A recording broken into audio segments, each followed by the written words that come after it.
Good morning, good afternoon, or good evening. It's the Audrey Wiggins Show.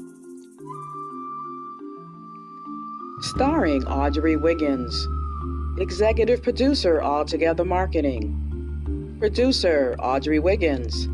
Producer, Jerome Lee Brown. Good morning, good afternoon, or good evening. I'm Audrey Wiggins, and welcome to another webisode of the Audrey Wiggins Show. We have a special panel prepared for you today. We're going to be talking about House Bill 228. This bill actually affects people or residents in the state of Ohio, although the similar laws have taken place, as you know, in Florida, and thinking back with the death of Trevon Martin and his killer, George Zimmerman, and other places around the country. So we just want to talk about this open, spirited discussion, and hopefully you'll join in, and we look forward to hearing your comments. So to my left here, we have Representative Stephon Howse. She's from the 11th District in Ohio, and she's going to be our expert on our panel today, so we're glad to have her. I know I hate when people say, I'm an expert, like, okay, and I'm going to live up to this, but I know you will. We appreciate you taking the time out of your busy schedule to be here today. That's awesome. And at first I expected this to be a telephone interview, so if you got you in person, that's sweet. And we have Stephon J. Davis, as some of you have already met previously. He's a film documentary producer, he's a deep thinker, and just glad to have him on the show as well. One of the most fundamental parts of doing business on the web is keeping your customers' information safe. Fear of hacking and other security breaches still makes a lot of people jittery about disclosing their credit card numbers and other private information online, like their home address and telephone number. And if they suspect that it could be compromised when they make a transaction on your site, they're going to take their business elsewhere. That's why you need an SSL certificate for your website. Representative Howse, we want you to start off, tell us, give us some background about House Bill 228. Okay. Well, House Bill 228 is what people know mostly as Stand Your Ground. Others would like to refer to it shoot first, kill at will bill, because of the implications if House Bill 228 will be successful.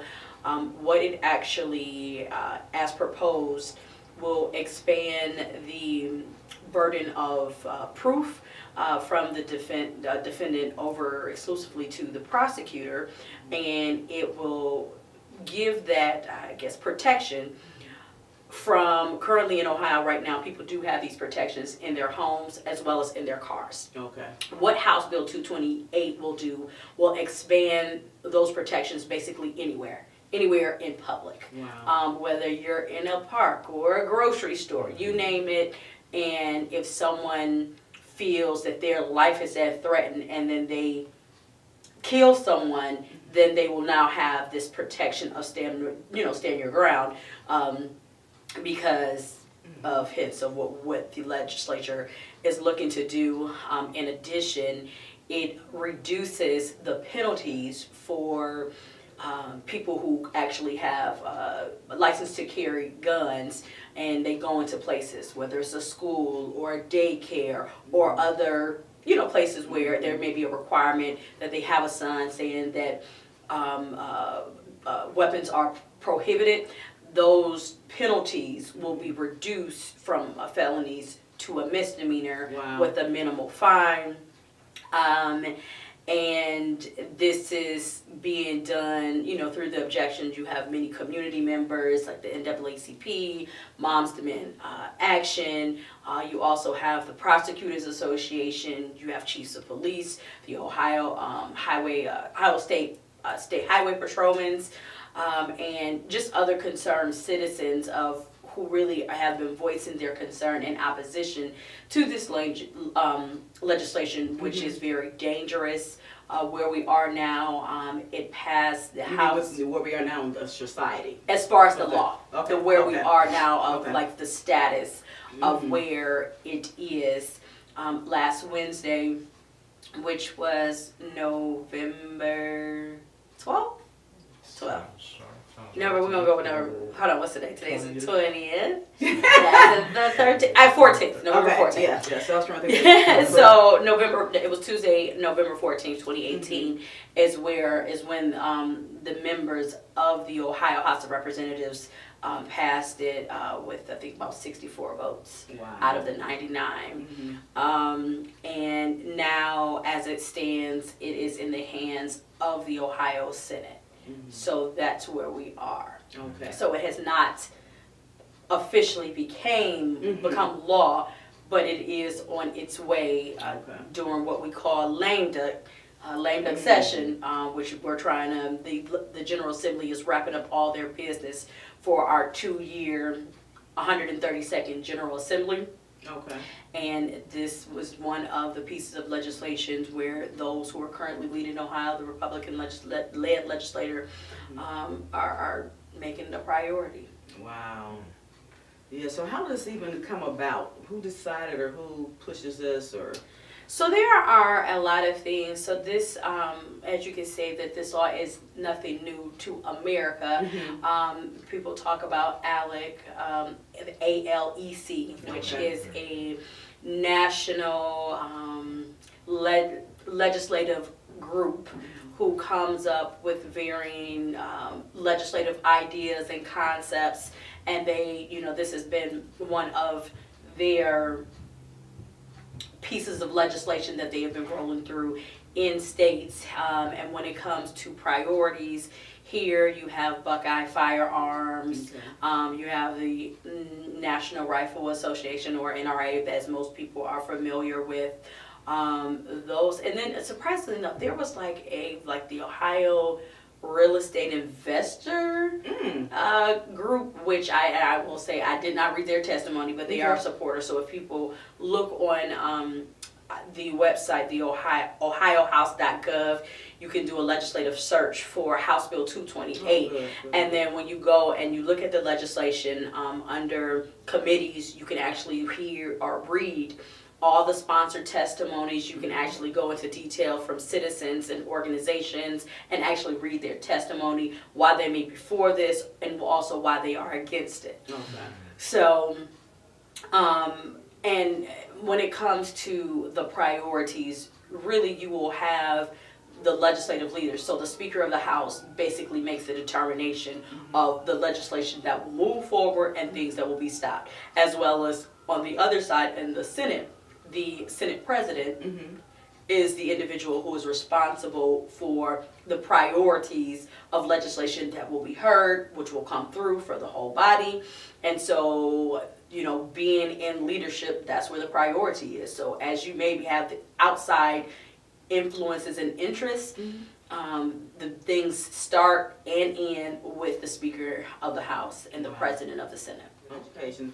So what can we do now as citizens? We're talking about it, we're having conversations. What can we do? If on either side, there's going to be some that are for it, they're going to want to push in, there being some against. So where are we as citizens? Well, the place where we are now, because now it has left the House and is on its way to the Senate, I would encourage concerned Ohioans to reach out to the Senate President, President Obhoff. That's O-B-H-O-F. Okay. So Senate President Obhoff, as well as reaching out to your specific senator, and you can find that out if you go directly to ohiosenate.gov, and there's a place where you can put in your address and zip code, and it will direct you to the senator who represents you, and request that person not only hear what you're saying, but take your position. If or when it comes, House Bill 228 comes before them, whether it's in the committee, any committee hearings, or comes before the whole legislative body. So, all right. And then there's also the governor, Governor John Kasich, who Ohioans can express their interest in having the governor to veto the legislation if it comes before him and on his desk. Okay, awesome. That's great. I wanted to bring Stephon in a little bit. As a young black man, what generation do you fit in? Are you millennial or you're kind of out of that? Right at the millennial, like I'm not quite millennial. I'm beyond that a little bit. So luckily, I'm not quite millennial. Okay. I'm right there on the cusp though. Yeah. So how do you feel if this type of legislation was actually, to be pushed through and become law? How would you feel that would affect you? What would that look like? Well, that's dangerous, really. And when I think about it, I think about the fact that we live in a current time and era where it seems that more people are staying their ground in this way, where they're seeing people of color in places they don't want them to be at, and they're approaching them saying, "Why are you here, barbecue Becky?" for instance. Right. And so this could be that next level. When you think about what happened with Trevon Martin and someone thinking that this person shouldn't be in my neighborhood, I'm going to approach them, whether he thought he was neighborhood watch or whoever he thought he might have been. I could see this being something that takes place in Ohio, where people feel like, well, you shouldn't be here. I have a right to stand my ground. I have a right to carry this weapon. And it just creates a real problem for people of color that we can find ourselves even more moving backwards instead of forward. Yes. I know when I first heard about it, I'm like driving in, in the town to go to work, and I almost lost it. And I'm like, no, we can't do this. We can't do this. What can I do? I've got, I started like, okay, let's start this conversation, because everything starts with a thought and a conversation. Then we put things into action, and I just, I'm a baby boomer, so I've seen a lot. Not quite as much as my parents or grandparents, but as far as discrimination and racism, my brother being beat up in the local park as he's walking past a stolen car that doesn't have wheels on it, mind you, or tires, and windows are busted out with his girlfriend. They're walking in the park, and so he becomes the punching bag, for two derelict, cops or whatever. And that was during the age of Stanley Tolliver, remember, great, icon there. But so it just took me back. It just really took me backwards, in my thinking of, where are we trying to go forward, backward. Yeah, it almost feels like going back all the way to Emmett Till time. It's just, exactly. With this current administration, I just think a lot of people just feel this need to say, this is a new time, we're making America great again in the wrong kind of ways. Right. I've had people try to debate me online, unfortunately. They're like, America used to be great. And I'm like, well, technically, I don't remember a time when America was great for black folks. I had to be honest with you. What made it great? What glass or mirror are you looking at? We have to be careful how we really evaluate that. Yeah, I mean, yes, black people of color, we made great progress and strides, and I would never say we didn't. Correct. But when it comes to the laws and how we're treated as citizens in this country, I don't know when it's ever been great. Right. Yeah. So it's it's frightening. It's frightening. And the climate that we're in general. Yes, absolutely. Reverend Howse? Yeah, no, so we talk about, and that's one of the things that is missing many times here in Ohio, of having an understanding. When we create laws, they're not just for a specific district that has boundaries. It's for all Ohioans. And what we have found over the years is that depending on the law, especially those that relate to criminal justice, have a desperate impact depending on what you look like. And when you are brown and black folks, we are the ones who are always on the short end of the stick when Correct. It comes to so-called justice. And so we have to just have those conversations.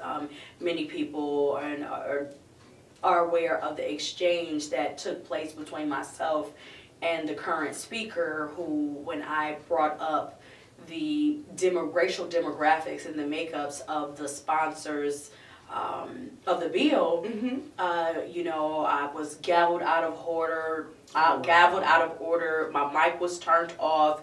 The speaker sent the sergeant at arms, which is basically law enforcement, over to basically kick me out for asking a question. And it wasn't. I wasn't asking a question. I was making a statement based on real facts. Yeah. Because again, this legislation will have a negative impact on communities of color. Having an understanding of our history of race, where your blackness, people are afraid of your blackness. Yes. Not what you do, not what you say, but what you look like. Yes. And if we create a law, it will provide what I call legislative justification for murder. That's right. That's right. That is the reason why George Zimmerman got off. Not because of a right or wrong, because the law said he could. Yes. Because it's very hard to defend against what somebody felt. Many of us cannot. I can't say if you're happy, you're sad. That's right. You're fearful.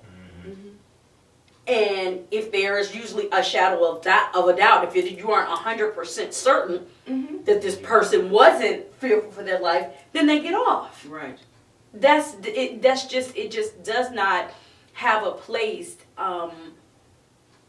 as far as the dialogue of doing things like that without talking about race. And it's irresponsible as a community, as legislative leaders, when we're talking about all of Ohio. Yes. We're not talking about white Ohioans, African American, Black Ohioans, Asian Ohioans, Hispanic. No, it's everybody. And there's no person that is in leadership that can say that all the laws that we have the same impact everywhere. That is not true. That's correct. It is not true. And we have to have people that are willing to have the courage to talk about it, even when it is uncomfortable. Yes. Yes. You know, and I will stress that for people, not to be combative and all that type of stuff, but if it's necessary to be combative, then you need to be combative. Yes. Because it's helpful to be combative now when we're trying to get to a real place so that everybody can be okay, where there is real combativeness out in the streets, and then someone ends up dying an early death. Yes, yeah, let's take care of it before we that's the thing.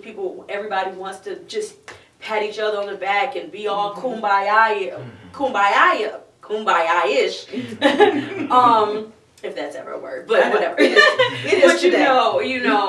But the thing is, the uncomfortability that, people every day are uncomfortable. Yes.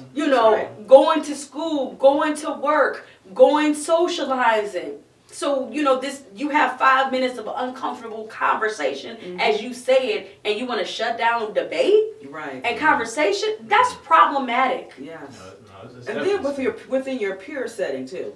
Yes. That's lame. Yeah. Yes. I think about that. If you can have police be so fearful when they approach a black man in their vehicle and they're trying to reach for their wallet and they get shot, that if you have a police officer who's trained to be able to deal with these situations, not be able to keep their cool and react, I can't imagine what the average citizen walking around with CCW is going to do when they approach a black person in the public area, at the park, or the grocery store, or wherever. Right. They just feel, I'm scared. They're big, they're 6'2", they're 200 pounds, I'm scared. Just start shooting. Exactly. It's crazy to think that it could become that. Yeah. But it feels like this is where we're going, unfortunately. And this is the thing. So what you're bringing up are real fears and concerns of many black people. Of me going somewhere, and because of what I look like, the complexion, my height, my weight, because of all the messages that have been portrayed of African Americans for generations. Lies, but yes. For generations. And that is in Ohioan psyche. Yeah. And then you add a rule to, give cover for someone who may cause harm and death based on whatever, what their understanding of life may be, without truly providing an opportunity to examine, were you really fearful or was it something else? Right. Yeah, and it just makes me think as well when we talk about voter suppression and when you talk about Make America, right again, oh my goodness. Great again. Those type, it's just another method that leads down that rabbit trail of getting back, to a state where, the white supremacists, rule, but now they can do it all legally. They were doing it illegally, legally, I'm saying both of those words, then, because everyone covered up for one another, and then they would go to church and sing hymns. And everybody would bring their picnic basket, and they would watch, the lynching. So to me, it's just another form of that. We don't have the ropes or the trees, but but the gun, these laws. Yeah. Let's just do some extensions. Let's get rid of some of these people, and then they can't vote. The history, the wordplay with the picnic. Yeah, I thought about that when you mentioned that. I thought the Alec 2 documentaries, like the 13th, really demonstrates a lot of these things where you have these laws that you put in place because, for instance, you take away slavery, say slavery is abolished, but now you come up with a crafty way to be able to say, well, if you go into prison, if you're in jail, now you can still be a slave. Right. So it feels like one of those things again, and I'm just really, really cautious just seeing all these things take place. And I am glad that issue 1 didn't pass, though, because I feel like if they also had opportunity to just get as high and out of their minds as possible as well, with no real consequence, that's even more you compiling problems now, because now they can run around with guns and shoot at will and be high. So luckily, issue 1. I will say that's not what issue 1 was at all. So this might not be the conversation time for the issue 1, but that's why issue 1 was prioritizing how we spend our dollars, treatment over incarceration, which I am a person who believes in treatment over incarceration, and you need to have the money to do it. And anyone who is dealing with addiction, it's not a 30-day fix. Many times it's a lifetime journey. Many times it takes people 7, 8, 9 times of going through treatment and therapy programs to really overcome that challenge, that struggle, that addiction. But our laws are created in such a way that it's one time you done.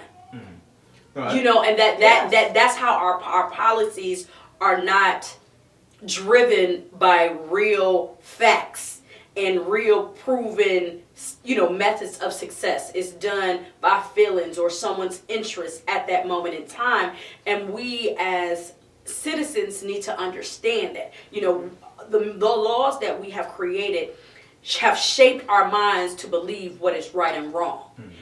And that's not what it is, because again, I tell people all the time, you get in a fight today, you will get a felony compared to a fight when I was in high school.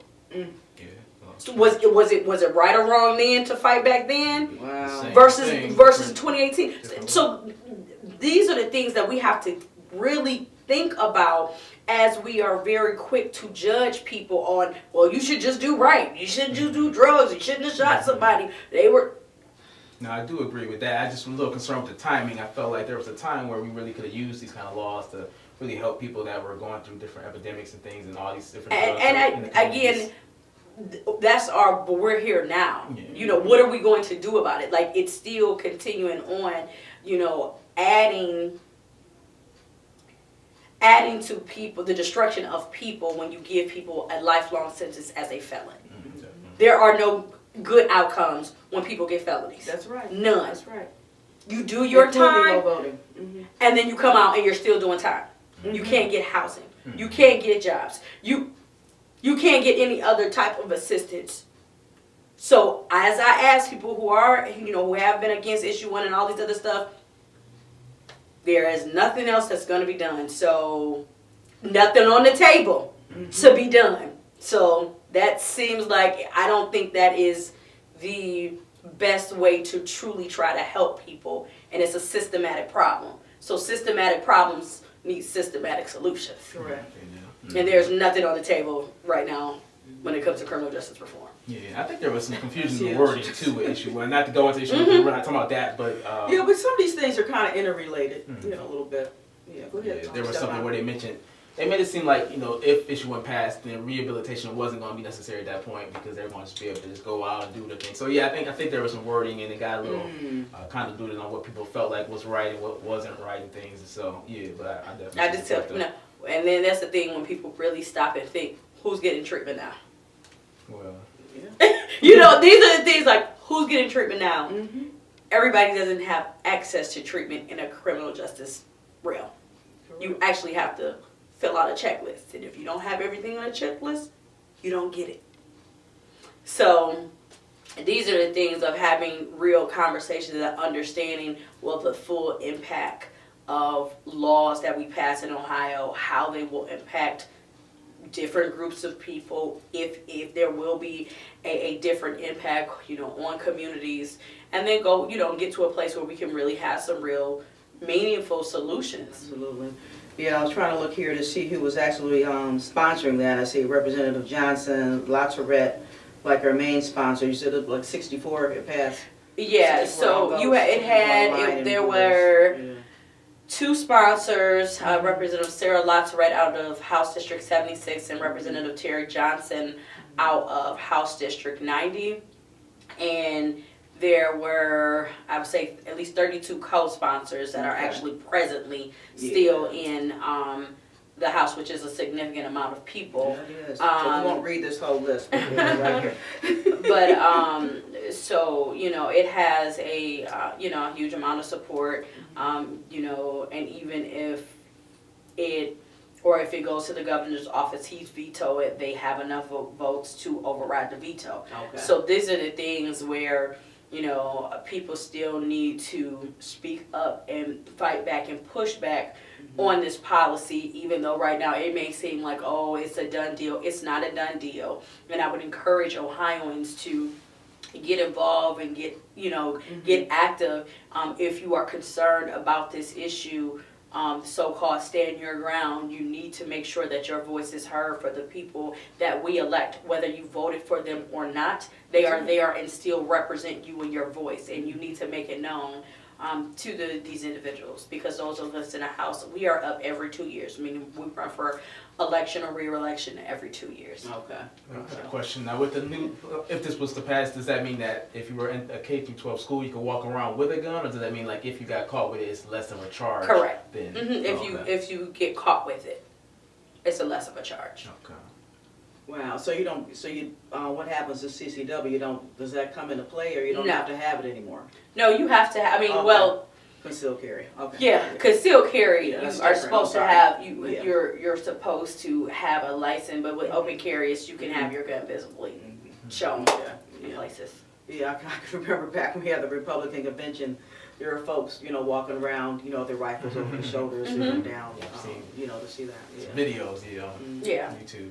So you can prominently display your firearm, and Which yes, we I can. wouldn't recommend for certain people to do that, but Absolutely. you can by law. We don't want any tests. Yeah, I've never tested that theory. Right. So is there anything else, Stephon, you want to bring in on this topic, or Representative Howse? I know I had that question with you. I was trying to get clarity on that because that's scary to me to think that you can walk around in schools, because if you had a CCW, that would be okay at that point. So I'm glad to know that that's not. I know they are trying to do some different things with laws in schools, and so I just want to make sure kids are staying safe. Of course, they have kids with bulletproof book bags now. I've seen that. That's like a latest craze, which is crazy. So I know. I hope that that we can make sure it doesn't pass, and if it does, we have to really prepare ourselves in all ways possible, just to be diligent and mindful of the situation. I don't think you can really take the fear out of other people, how they react to you and how they see you. Unfortunately, you can't really change how you look, but hopefully people can change the way they see. I don't know, but it's 2018. We're trying to get there.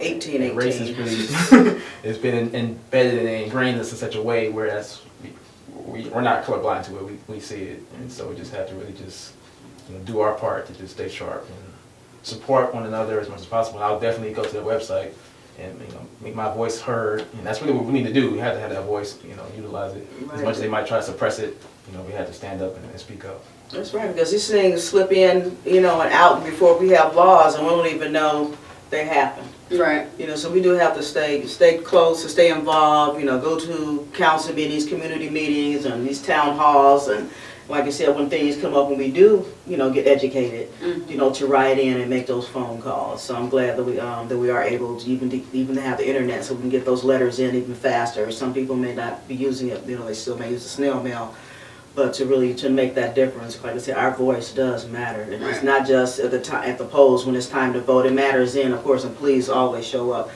But before we get to the polls, before something is even written that we have to vote on, let's try to make a difference so we can be the veto power. Right. Can you give those websites again for us? Yeah, absolutely. So those individuals who are interested in reading more about House Bill 228, reading the actual legislation, or looking at the bill summary, or who have been on the record proponents and opponents, so supporters and those who are against the bill, you can go to the Ohio House of Representatives website, which is www.ohiohousc.gov.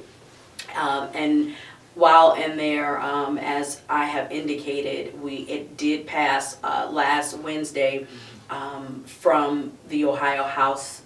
From the Ohio House, and it's now on its way to the Ohio Senate. So if there are individuals who want to make their voices heard, opposing this legislation, which I hope you will go to the Ohio Senate's website to find out who your senator is, as well as the president of the Senate, President of Obhof.